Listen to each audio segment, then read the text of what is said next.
Egypt reviews industrial plan, targets global integration and regional hub status.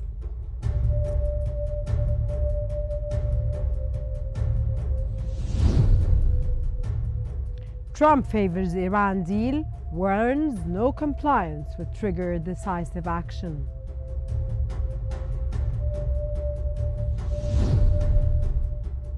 And Turkey finalizes preparations to host the NATO summit in Ankara tomorrow.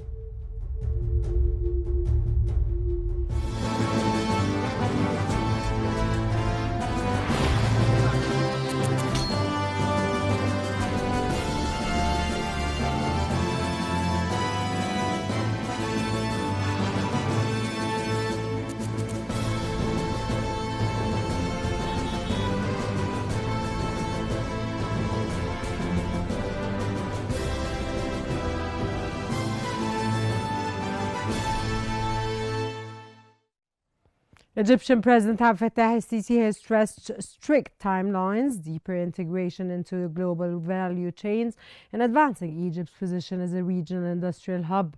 That came during his meeting with Prime Minister Mustafa Madbouli and Industry Minister Khalid Hashim, where they both reviewed progress on Egypt's 2026-2030 industrial strategy.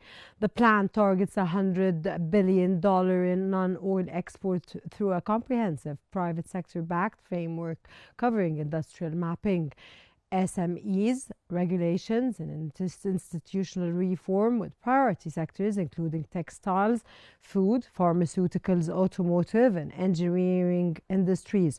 The Egyptian leader highlighted accelerating automotive localization, technology transfer and electrical vehicle production to support green transformation. The meeting also reviewed steel industry localization, expansion of feeder industries and renewable energy adoption, including a solar initiative for 7,000 factories. African industrial integration and boosting intra-African trade were emphasized alongside digitalization, private sector engagement, investor support, and workforce training.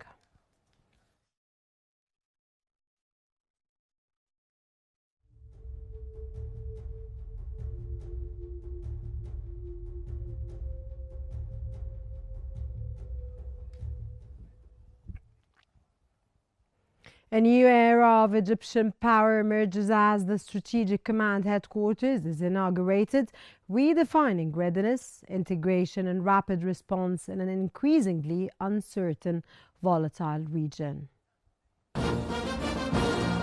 A new pillar of power rises in Egypt's new capital, signaling a decisive leap in military modernization and strategic readiness. Egyptian President Abdel Fattah el-Sisi inaugurated the Strategic Command Headquarters, describing it as the state's fortified digital brain built to ensure constant readiness in the face of evolving challenges. He also stressed the importance of intensifying efforts to end conflicts, achieve peace, and prevent bloodshed. This inauguration goes beyond opening a new military facility. It marks the completion of one of Egypt's most advanced command and control systems. From inside the headquarters, President Abdel Fattah el-Sisi affirmed its role in strengthening the state's comprehensive capabilities through integration, precision, and rapid response.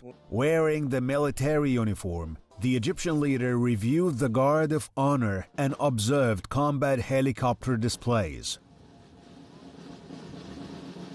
The headquarters, built using cutting-edge military and digital technologies, enhances crisis management and supports fast, informed decision-making in both routine and emergency situations. Spanning 22,000 fadans and comprising around 2,800 buildings, Egypt's Strategic Command Headquarters was constructed to the highest security standards with contributions from thousands of engineers and technicians under the Armed Forces Engineering Authority. It integrates operations centers and strategic communication systems, boosting coordination across all branches. Beyond infrastructure, the project prioritized human capital through specialized academies and advanced data systems, ensuring a secure, integrated information network. In a rapidly shifting world, Egypt is not only strengthening its defenses, but shaping a future defined by resilience, stability, and strategic influence. And now we move on to the latest developments in Iran.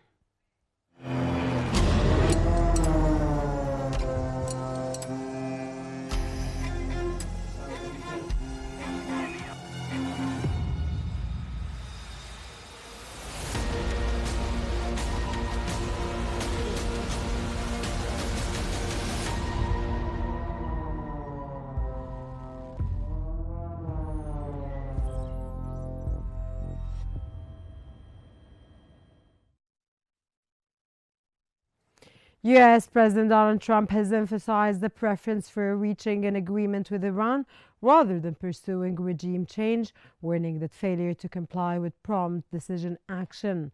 Trump noted that concessions has already been secured from Tehran, including on highly enriched uranium. The U.S. president said that he is not providing any funds to Iran. He added that oil prices had declined since tensions escalated, highlighting that U.S. naval forces imposed an unprecedented blockade on Iran with the capability to disrupt its energy supplies and target major infrastructure. He said Russia's leader is under pressure due to conflict with Ukraine, expressing belief that an end to the conflict is approaching, with both Moscow and Kyiv seeking resolution. One of the reasons it did is because we blew up the whole system. If we would have just been dealing with you separately or, country by country, we blew up the whole system. It was very fair to very unfair to the United States. And I think because of that, Iran's parliamentary speaker Mohammad Bagher Kalibaf said implementing the ceasefire with the United States will be very difficult but remains possible. Kalibaf said implementing the ceasefire agreement with the United States would be very difficult but achievable. Speaking in remarks carried by Iranian state television, Kalibaf said Iran is not at peace with the United States and would not recognize Israel. He also said revenge for the assassination of former Supreme Leader Ali Khamenei would be achieved through what he described as the liberation of Jerusalem.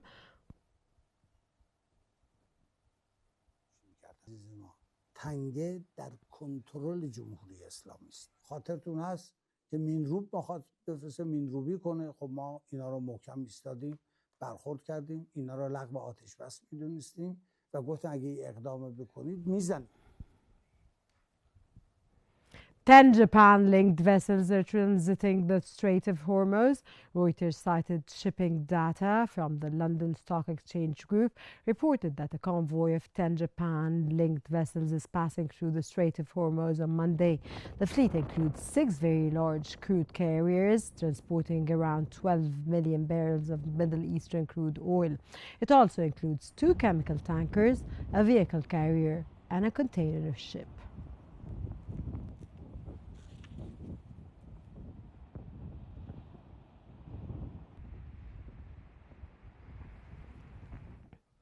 The United States Navy has ended its search for a crew member missing after a Seahawk helicopter crashed in the Arabian Sea. The U.S. Navy said it has concluded search operations for a crew member who went missing after an MH-60 Seahawk helicopter crashed in the Arabian Sea last Wednesday.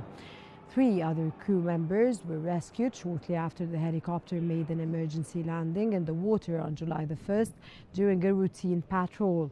The Navy said last week that the rescued personnel were in stable condition aboard the aircraft carrier USS George H.W. Bush.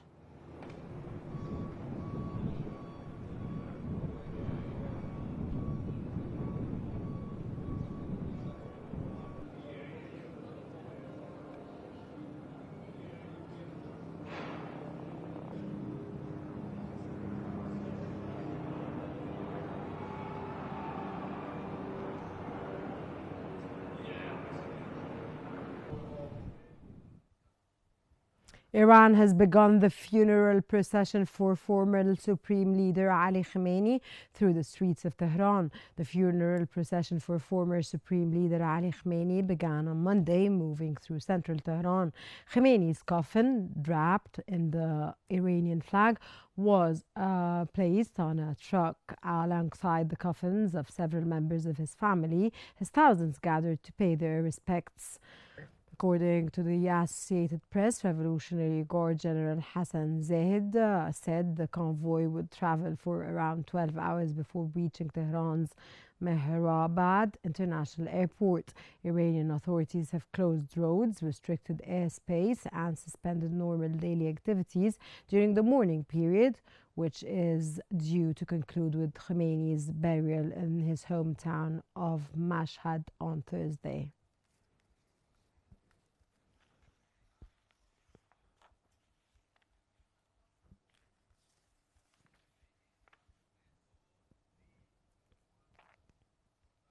Moving on, Turkey is making final preparations to host this week NATO summit in Ankara, the alliance's first summit in the country in more than two decades.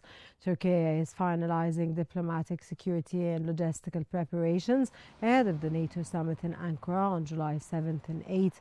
The gathering will be the first NATO leaders summit hosted by Turkey since 2004 and is expected to bring together leaders of the alliance's 32 member states, along with around 100 ministers, senior diplomats, international organizations, and thousands of delegates. The summit comes amidst growing security challenges and ongoing discussions over defense spending and burden sharing within the alliance. Leaders from NATO's Indo-Pacific partners, Australia, Japan, New Zealand, and South Korea, are also expected to attend, underscoring efforts to strengthen cooperation on global security challenges.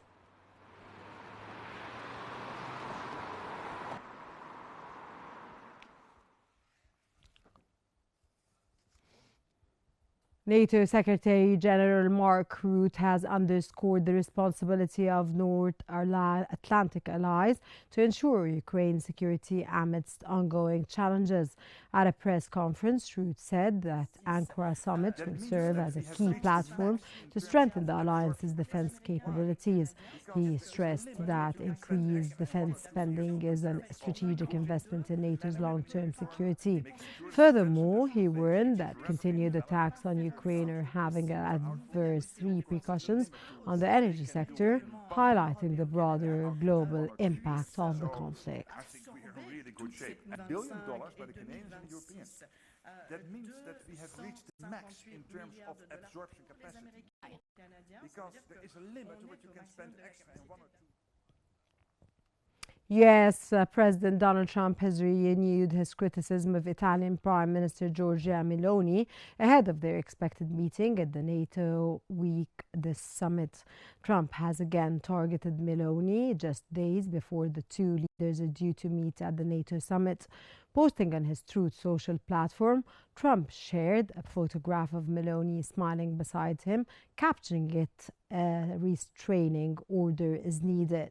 The post appeared to mock the Italian leader, following Trump's earlier claim that Meloni had begged to take a photo with him during the last month's G7 summit in France to boost what he described as her declining popularity. Meloni rejected the allegation in a video response, accusing Trump of appeasing what she called the enemies of the West.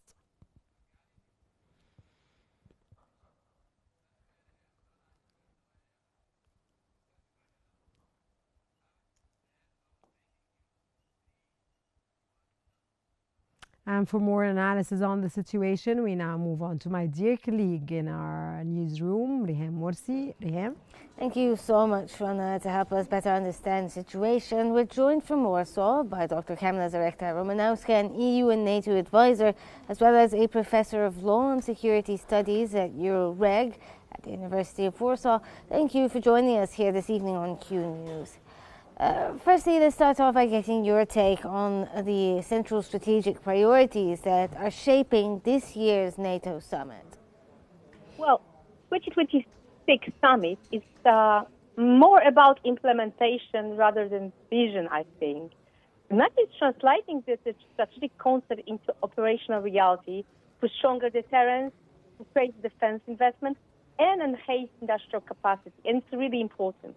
But beyond military preparedness, the agenda reflects a broader understanding of security, one that integrates resilience, critical infrastructure, emerging technologies, and the protection of democratic institutions. It's really more in-depth. And from the regional perspective, NATO is increasingly views the Baltic, Black Sea, and Arctic as one interconnected strategic space. So security in Europe and in NATO is no longer regional. It's systemic, in my opinion. So how is NATO adapting its deterrence posture in response to the evolving war in Ukraine? Well, the alliance has fundamentally shifted from deterrence by reinforcement to deterrence by denial, in my opinion. The objective is not merely to respond to aggression, but to prevent it from succeeding in the first place. This requires forward-deployed forces, integrated air and missile defense, military mobility, intelligence integration, sharing, and resilient supply chains. And legally and politically, it also reflects a stronger commitment to NATO collective defense and obligation under Article 5, adapted to an era where the threats are increasingly multidimensional. It's not longer a crisis and a war in the context and, let's say, doctrinal fear and appearance we are used to. It's far, far beyond. And, well, for decades, NATO assumed that reinforcement could be deployed after aggression occurred. The war in Ukraine has fundamentally changed and challenged that assumption, because today the objective is to make aggression military unsuccessful from the outset. This explains the expansion of forward-deployed forces, this integrated air and missile defense, these multinational command structures we can observe now, preposition equipment, enhanced intelligence, and improved mobility access, military, of course, mobility access across Europe.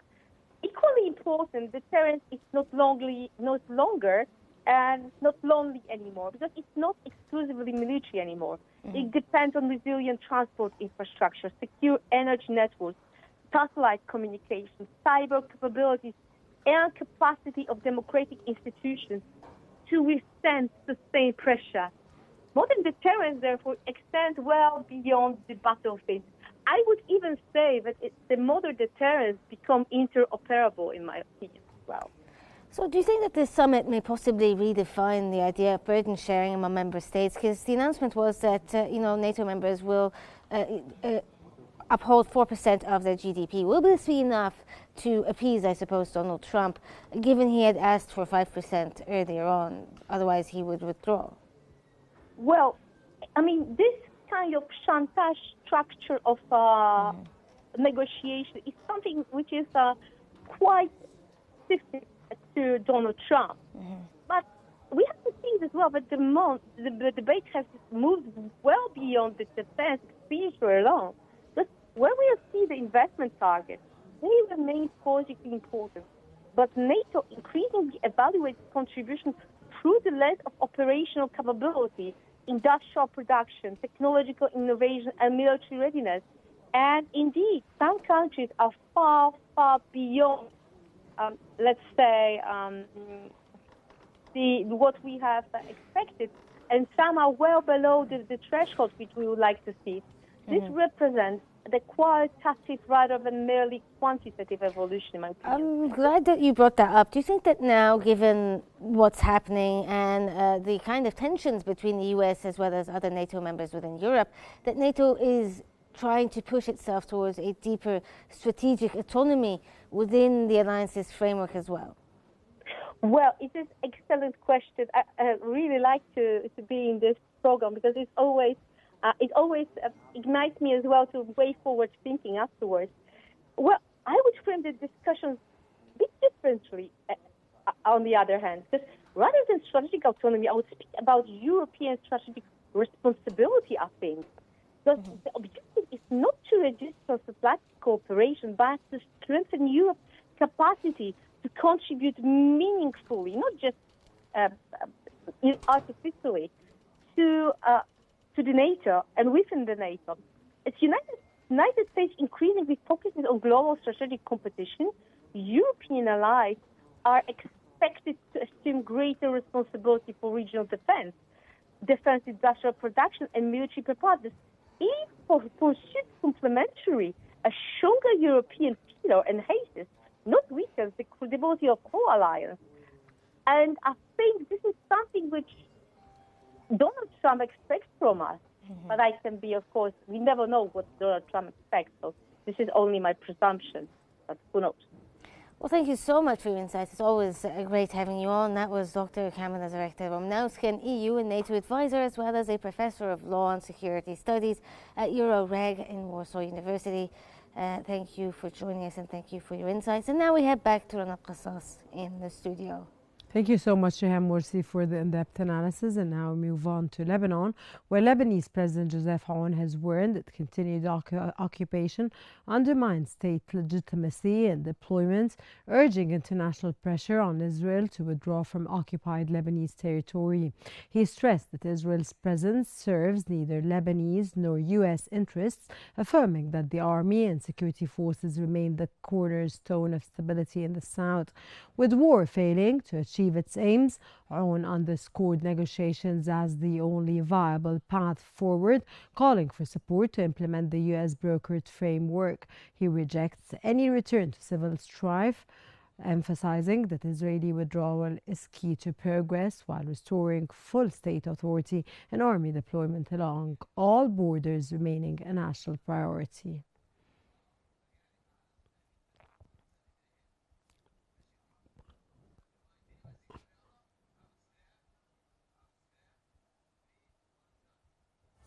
And on a lighter note, moving on to the FIFA World Cup, where the road to the World Cup glory is entering its most decisive stage, as the knockout rounds begin to separate the contenders from the pretenders.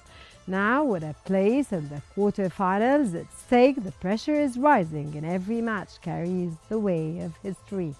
Let's take a look at the latest developments from the FIFA World Cup 2026. And now we move back again to my dear colleague Reham Morsi in our newsroom. Reham? Yes, lots of exciting news. Thank you so much again, Rana.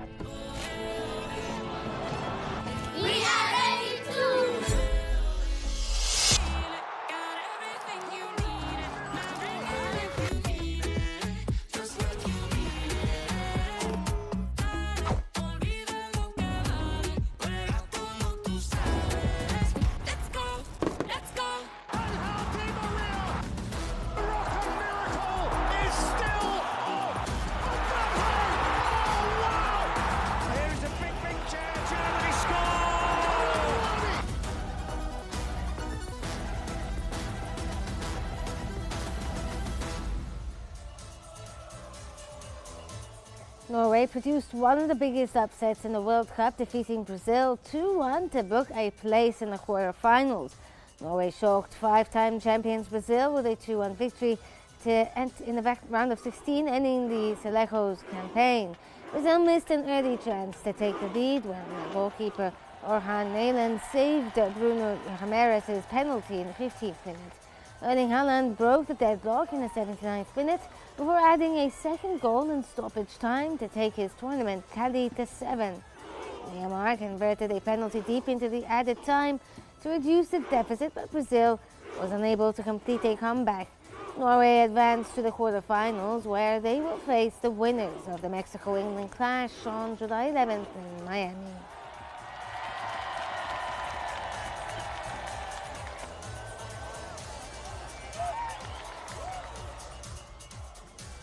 Still, Norway military has joined nationwide celebrations after the national team's historic victory over Brazil. Norway's armed forces marked the national team's historic qualification for the World Cup quarterfinals by sharing a celebratory video on social media. The footage showed soldiers performing a traditional Viking-inspired group dance following Norway's shock 2-1 win over Brazil in the round of 16.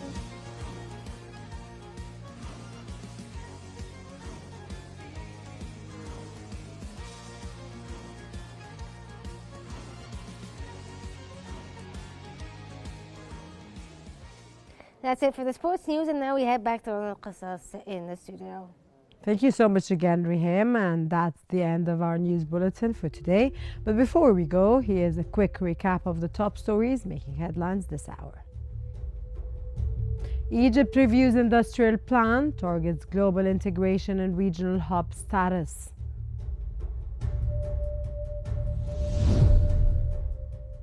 Trump favors Iran deal, warns non-compliance will trigger decisive action.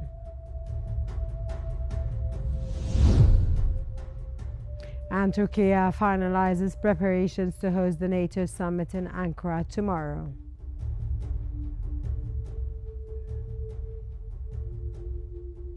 That concludes this hour Qnews Bulletin. As the day's developments continue to unfold, our coverage continues as well. Stay with Qnews.